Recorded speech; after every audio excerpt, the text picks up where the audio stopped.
Welcome to the Mischief. I'm Vallen, and this is Thaumcraft 6, the fundamentals and basics of getting started with Thaumcraft 6. Welcome, my friends, to Minecraft 1.10.2 and Thaumcraft version 6, currently in beta. Things may change over time, but currently I'm just making this video so that people can understand at least how the basics start off and how they can get into Thaumcraft.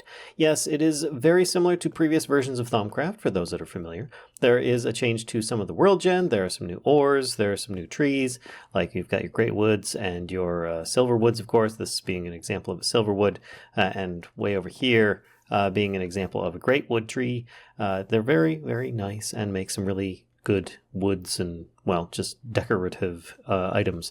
But it's basically me telling you how to get started in the mod and how to understand some of the new mechanics that are introduced in this, because there are some changes from the previous versions. Well, let's start off with how do I get started into Thaumcraft 6? And that is, you do what you do in Minecraft. You go mining, you get your pick, you start digging your mine, and eventually you'll come into all sorts of things. No, it's not going to look like this. I just set this up.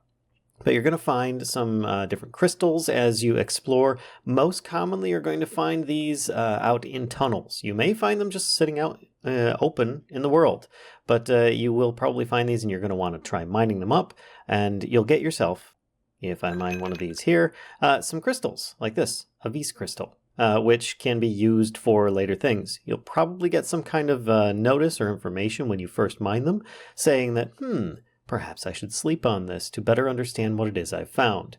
I'll go over that in a moment. But know that there are also some other ores. You'll probably find some quartz ore, just like it's the same stuff that you'll find in the nether. It's basically nether quartz. So when you mine it up, you get yourself a very small amount, probably just one piece of nether quartz.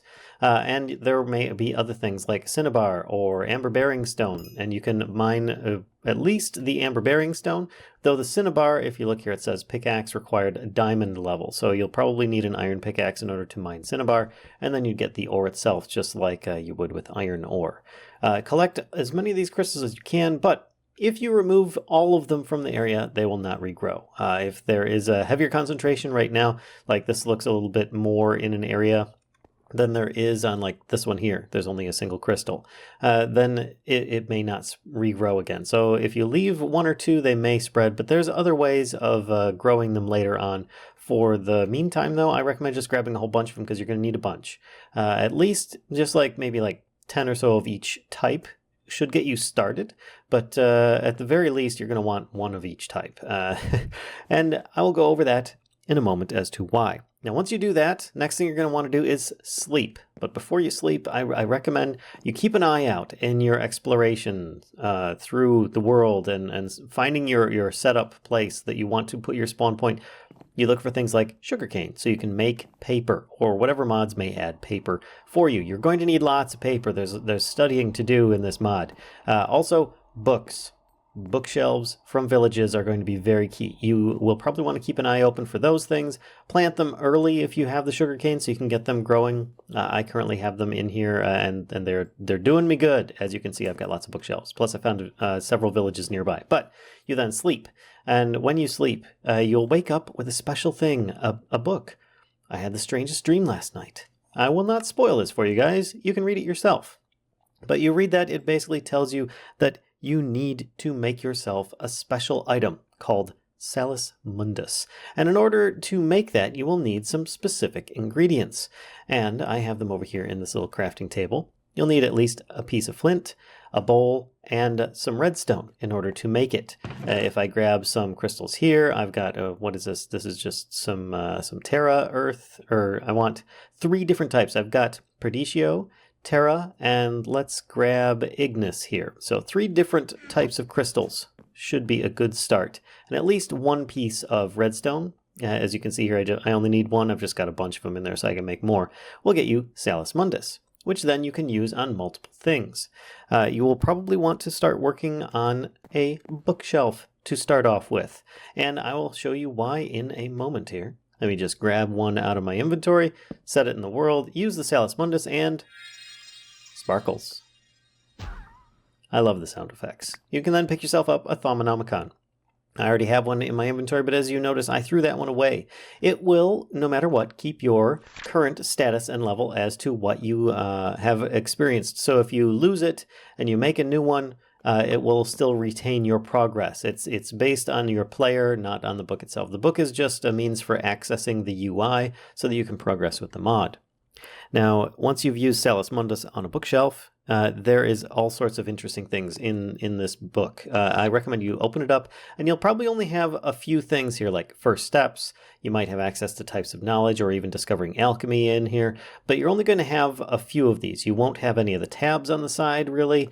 It's just you haven't discovered much. I've discovered a few things, but not everything as of yet, and the mod in its current state is incomplete at the time of this video.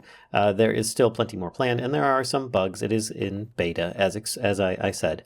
But with this, you will want to continue on by creating yourself an arcane work table. In order to do this, you'll need some more of the Salus Mundus and a crafting table. You put this down, and you sprinkle some Salus Mundus on it, and you'll get yourself an arcane work table.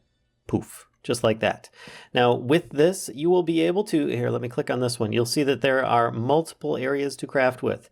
It is a standard crafting table and can be used as such, but it also has spots for the 6 primal Vis crystals to be located. So if I click on this one, you'll see that I have some Ordo here. I've got Aqua, Air, etc. And there, you can't switch them around, so I can't put the air ones in the Aqua slot. But once I put them in the right places, then you can actually use them for making different thaumaturgical recipes and so on. Now, once you do this, you'll be able to progress in your book. You'll probably want to start with the first steps. You're going to want to read all the things in here.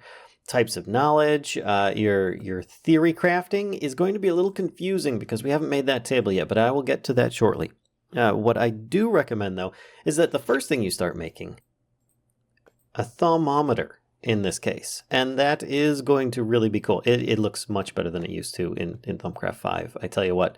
But when you look at things that you haven't scanned yet, you'll get these blue sparkles on them. If you have scanned something, it'll just look normal, like I haven't scanned this bed.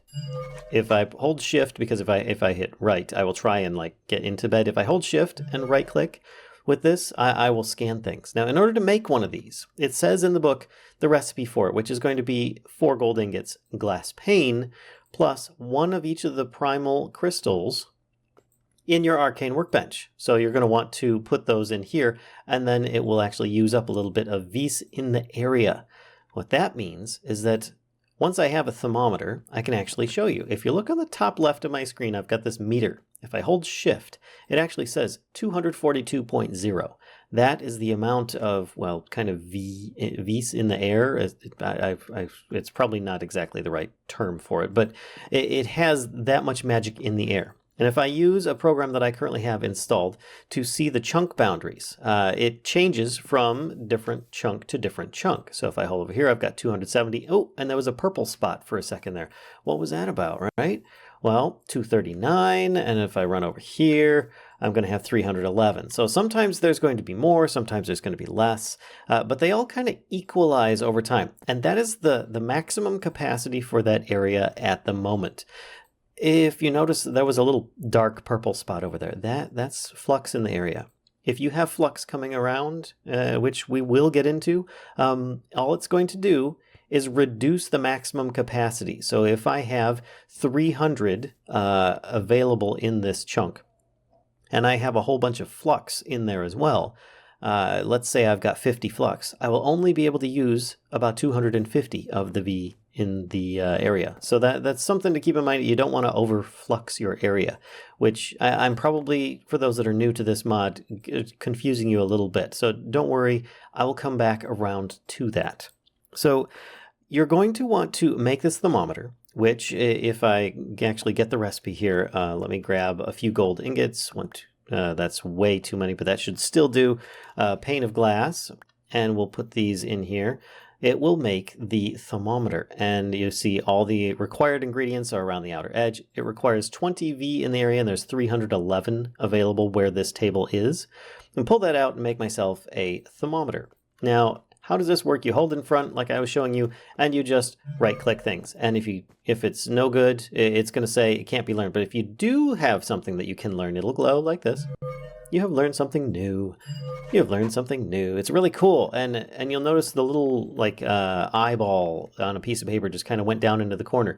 That's the different things that you could possibly, gain knowledge for, which is going to be part of the progress that you're going to need to make. And it is much, much easier in this version to run around scanning things than it was in the past. Now, the glow might actually take a few seconds to go away after you've scanned something, so you don't need to just like hold down the button, or else it's just going to spam you that you're going to be you can't learn anything from it. But that is one way of doing it, just running around. It will just constantly check things as you're doing it, but it can get very annoying.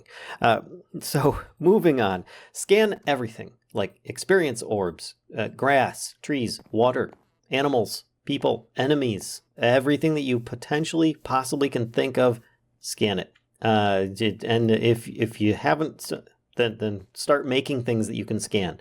It's like, oh, you know what? I can scan all these things. A really cool mechanic here. Let me actually get an ender chest. There we go. I know I haven't scanned this in this inventory. Let's put this in the chest, and I can actually take my thermometer, hold shift so I don't open the chest, and all the things in the chest get scanned at once. And I learned one thing from that new item, which was the ender chest in this case, which is really, really tremendous. So if you have a whole lot of things, you don't have to, like in the past, dump everything out on the floor and scan every one of them individually. Instead, you just scan things in a chest. So if you have, even your inventory is full, get yourself a chest, dump everything out, scan the chest, put it all back in. It's much easier than having to like scan, throw it on the floor, scan one item. Throw it on the floor, scan one item.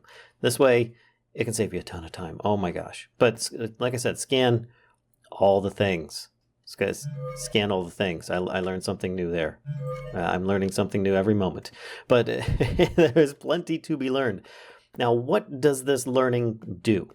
If you go into your Thaumcraft and you click on Types of Knowledge, you should see at some point the different little meters down here.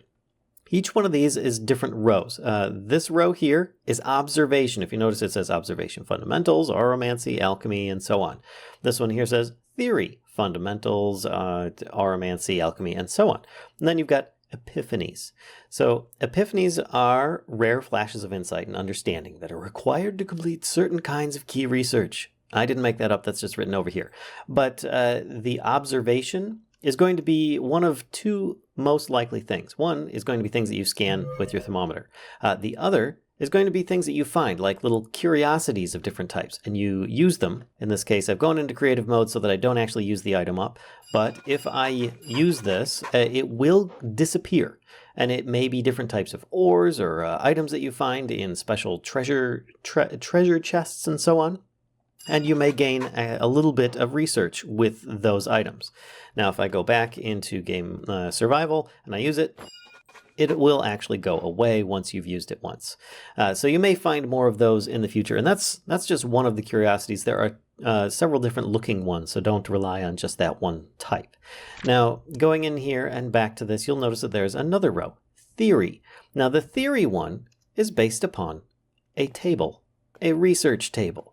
So if I take out a wooden table, which is just a bunch of slabs and some planks here. It's just a single one now. It used to be two in the past, but it is now a single.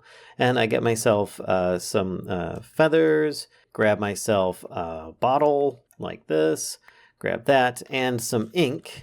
I can, therefore, craft myself a little something special like this. Scribing tools. I can then take the scribing tools to the wood table and turn it into a research table, which is incomplete in its current status. This is where all of the sugarcane comes in that you may need in order to make this happen. So once I've got this, yes, I can use my regular table to make myself some paper. There we go. And then I can put this in here and start using it for theories. Now, you probably won't start with this number of ideas. This is your inspiration is what these represent. You'll probably only start with somewhere close to half of this. And keep in mind that your scribing tools, as you use this, will only last so long. So every time that you create a theory and you actually are able to complete it, it will increase your progress of your study. As you can see here, like I've got 5 levels in alchemy and it's like 5.5. So if I can focus on alchemy, I can get that up a little higher. Now, with looking at this, you'll see that this area is blank down below here, and I can click on Create Theory and start going through this little mini game. This one over here, if I click on this, oh, what's this? I've got these 4 different icons in front of it. What the heck is that about? They're the same table. I didn't craft them any differently. The difference is the range that they are to other items nearby. In this case, I have a Crucible. In this case, I have an enchantment table. In this case, I have a focal manipulator, each one of those, plus bookshelves, of course, can be used to, focus or add in special cards for this minigame. Now, I will continue on with this. Let's actually choose all of these right now. And you see, as I choose them, I lose some inspiration. If you were to start off with this, you probably wouldn't be able to click more than 1 or 2 pages. But if I choose Create Theory, you'll get a deck of cards if you view them this way, but they are a stack of papers as represented up here.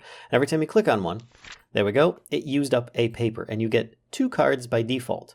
Now, these ones here, you'll see this one has all sorts of runes, like a gilded edge to the edge of it. That is represented by something that we had nearby, like the enchanting table, or the crucible, or the focal manipulator, etc., or even the bookshelves. One of those has added extra special cards in this case. And if you come across some of these that have little images at the bottom, that's typically a cost. If I look up census here, and I'm actually going to do a census crystal, if I have that in my inventory, I can therefore bypass this and gain extra experience towards learning these things. Right there, I've learned 10% of alchemy. Now, you don't have to get to 100%. 100% will just mean that you are able to automatically go to the next level, which is great. But it's giving me a +2 bonus because I have certain things nearby. I can click on the next one and, oh my goodness, I've got 3 pages. That's because the previous page right here below these actually gave me a bonus of an extra page that I can choose from. Now, I can choose any one of these. Some of them will give you bonuses, and this is the cost at the top, your little inspiration. So if I choose one of these, you focus your mind on the magical and spiritual energy around you, hoping to grow more attuned to its ebb and flow, gain 10 Auramancy and a bonus draw. Now, that will actually just give me 10. Each one of these cards is most likely going to cost me at least 1 inspiration, so that means 4 more cards. This is alchemy. This is talking about Auramancy. If you want to focus on one thing, that's not really the way to go, but it doesn't mean that you're not going to still gain a little bit of experience towards each of them. So you could lose 5 experience levels, but will gain 10 to 15 in both Infusion and Auramancy. This could be good because that would give me much more than what I currently have. Spellbinding, I lose up to 5 experience levels. That's your player levels down here. But you gain 5 Auramancy per level lost. I always like this one. I usually get a pretty good return on it. I lose a few levels, but I did gain, look at that, 25% Auramancy. Really good. I can continue on with this. I could donate this if I'm able to make it. I can't make this thing yet, so therefore I can't even choose this one. But I could choose this other one over here, gain 10 Auramancy, and so on. And you can continue on with this as we play, and I will just actually click through just so we can finish this.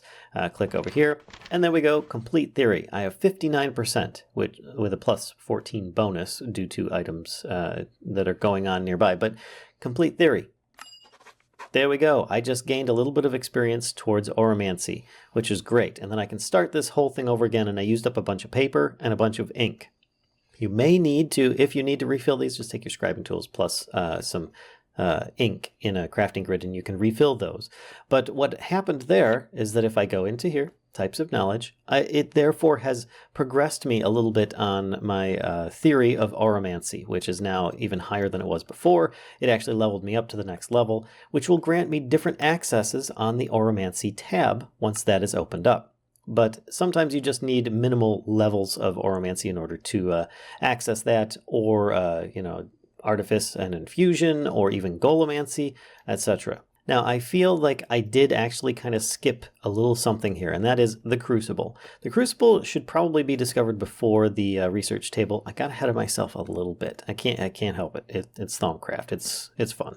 But in order to make a Crucible, you just need to make yourself a cauldron. And then of all the things that you might need to do when you put it down in the world, guess what you're going to need to do with that? And that's right, a little bit of Salus Mundus. Get that, sprinkle it on there, and you'll make yourself a cauldron. Poof, just like that. Now, it can be filled with a bucket of water. As you see here, there's currently a bucket in it, and you just like dump it in there, refill as you need to, and so on. But it will need some kind of burning source underneath, whether it be fire, lava, or in this case, nitor, which is something that I created in the Crucible.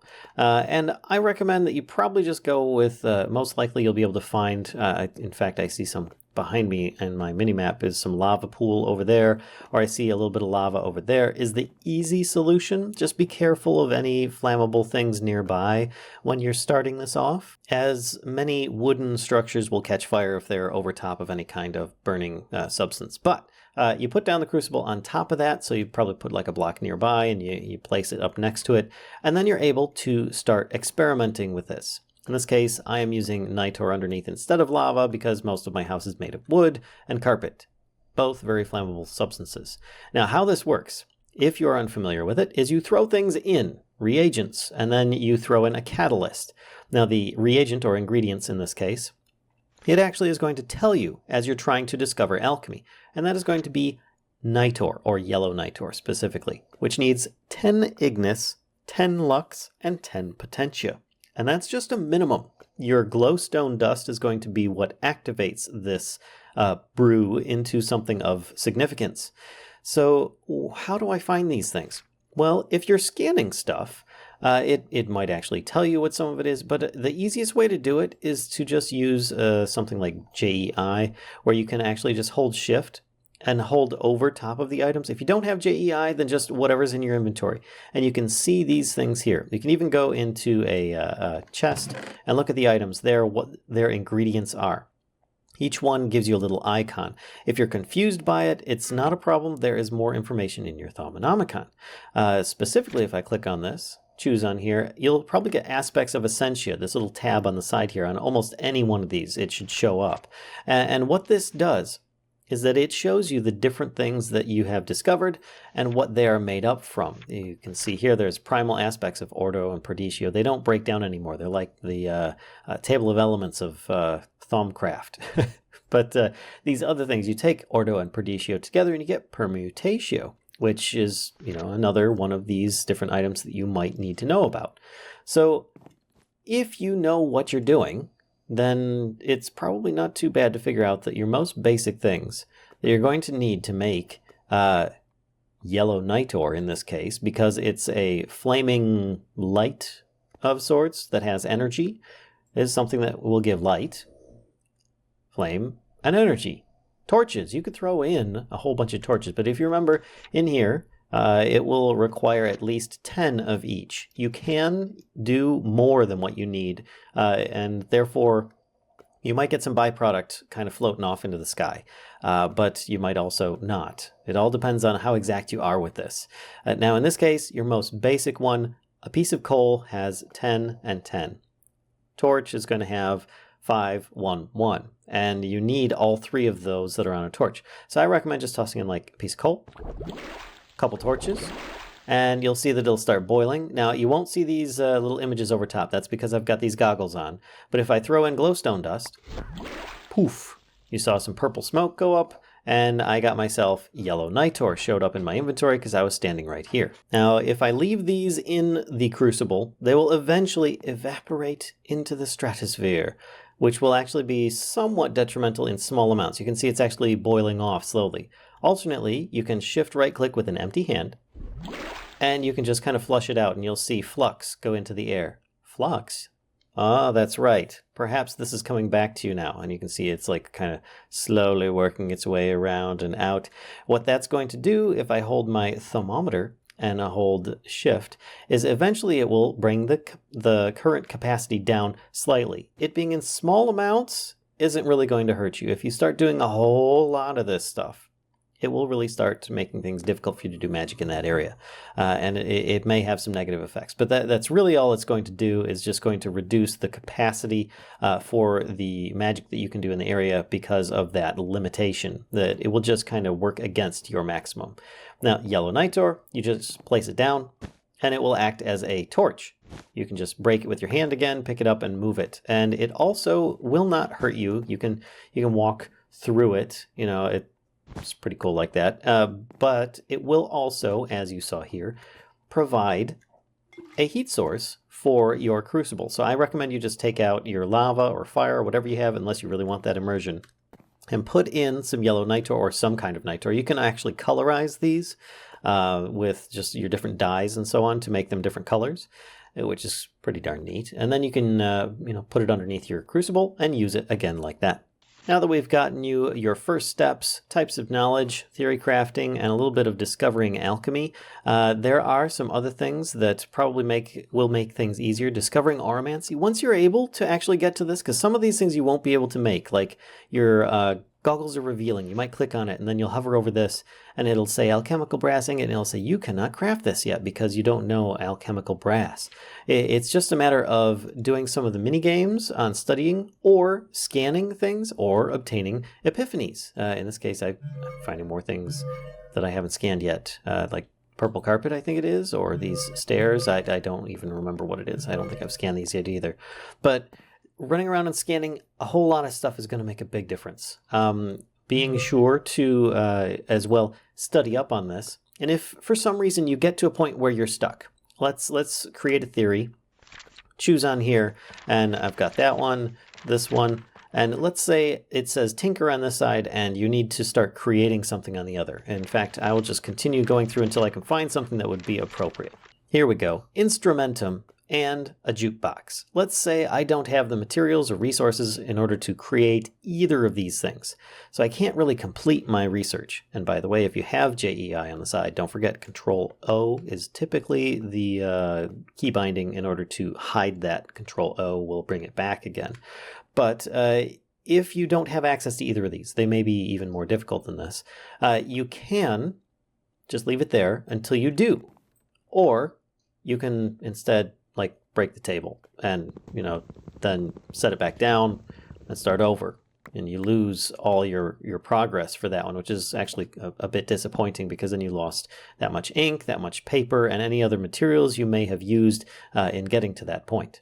On top of that, I will give you a little bit of advice on synthesis and a little bit of how this may interact with a crucible. Now, I'm saying synthesis because it just means this is a little confusing. You will learn much by combining Spiritus Essentia with Vacuos Essentia and then studying the resulting combination. Gain 30 alchemy.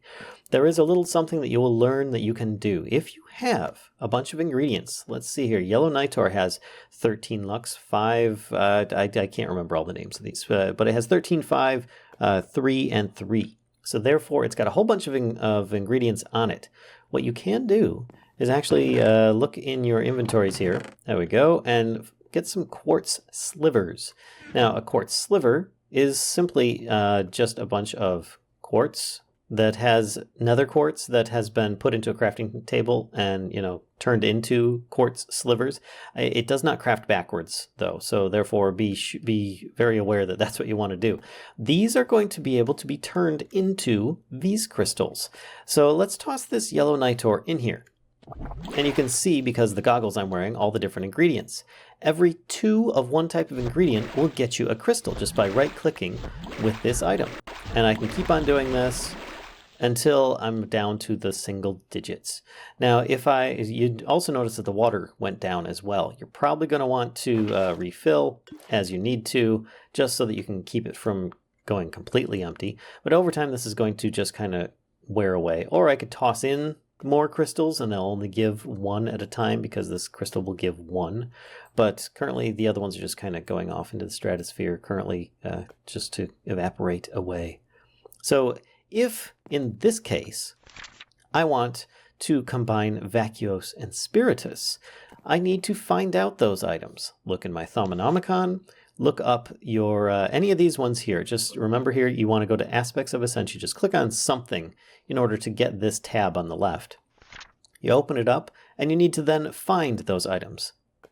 There we go. I see here Vacuos and Spiritus makes Desiderium, which I actually happen to know some things that might be on. That's probably going to be my valuables chest here. Aha! Gold nuggets. So if I am able to toss some of these in there, actually I'm just going to toss a bunch just because I can. Throw these in, and then I use some of these quartz slivers to pull out those 2 ingredients that I just had. It should give me a little bit of what is going to say here. Like, then I need to donate a V crystal of both Spiritus and Vacuous, which I think I've got. Let's see. There we go. I just ended up, you could always put in some things that are made up of these in order to get the crystals. In this case, I just spawned some in. But if you have these in your inventory, they will get used up. Then you can click on this. So it's the 2 requirements. One, you have to put something in there for the 3rd result of what those would be, which you would need to look in your aspects of essential list, find it. In this case, it was Desiderium. Toss it in your cauldron, and then use your quartz slivers to pull it back out and get yourself some crystals. Then you need to have those crystals in your inventory to donate to actually bypass this and get to the next card. And each one may have different requirements or other things that you may or may not be able to complete. And sometimes it's good, sometimes it's bad, but you don't have to reach the 100% that you were seeing off on the side. It just means that that's a certain percentage of experience that you would gain to get to, give yourself that experience to gain that level of your, well, not first steps, of your types of knowledge in here to gain that next level so that you can actually go up to the next one and allow yourself further exploration in order to get into the next one. Sometimes it might say you don't have enough. You need to be able to learn more stuff before you can continue on with any of this. And that's what the research is all about. It's a little bit different from what it used to be, and I kind of like it. It does eat items in the process of this, but I think I'm all right with that because getting these crystals now is not a problem. You just throw some different items in there to get them back out. And yes, there are plenty of things. Don't be afraid to use the Thermometer as something to scan, or even throwing a thermometer on the ground and scanning that as well. Each item will give you plenty of different things to work with. Last tip I will give you is a real quick one on a focal manipulator, which you should be able to make with basic thaumaturgy in the Oromancy tab once you have unlocked that. You will need to make a V resonator, which is going to be made in your arcane workbench over here with some crystals and the 2 items that were just in there. Your iron plate and another quartz, plus a couple of V crystals and some of the V in the area, and a caster's gauntlet. It requires rabbit hides. Remember, rabbits are slower and easier to hit. Babies will not drop rabbit hides, so don't bother with those. Plus, you'll need a thermometer, a whole bunch of these crystals, and 100 V in the area in order to make this caster's gauntlet.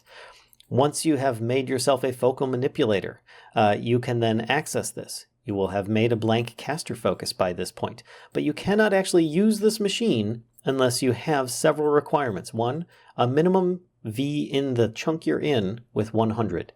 Experience that you're going to have to donate in order for this to be crafted. And different types of abilities that you will need to have unlocked in your Thermometer under the Oromancy section in order to be able to bestow them on a focus for your glove. In this case, a caster's gauntlet, which will not work unless it has a focus in it. In this case, I'm just going to choose like a bolt. I actually have to choose a type, touch in this case, and then we're going to do frost. And I can choose potency or something. You can see that I don't have enough levels, but it will allow me to still create this. There will be V cost over time that can exceed the V in the chunk. It will just take a bit longer for it to do it. The V in the area will slowly funnel in. And then you'd hit start crafting in this case. And there we go. I just gave myself enough experience levels so I could actually start this. I'm going to hit start crafting, but I can't because there's actually a V per cast is the amount that it will use up. But there are some crystals that I need. Terra, Gelum, and Potentia. I took all the crystals in my inventory just to make it quick and easy. Starting crafting. There we go. And then it will give you this little animation for some time until it is currently done. which you'll see the V cost slowly going down. And if you have your thermometer in your hand, you'll notice that the V in the area is being used up. Therefore, you will slowly, in time, get yourself a new focus.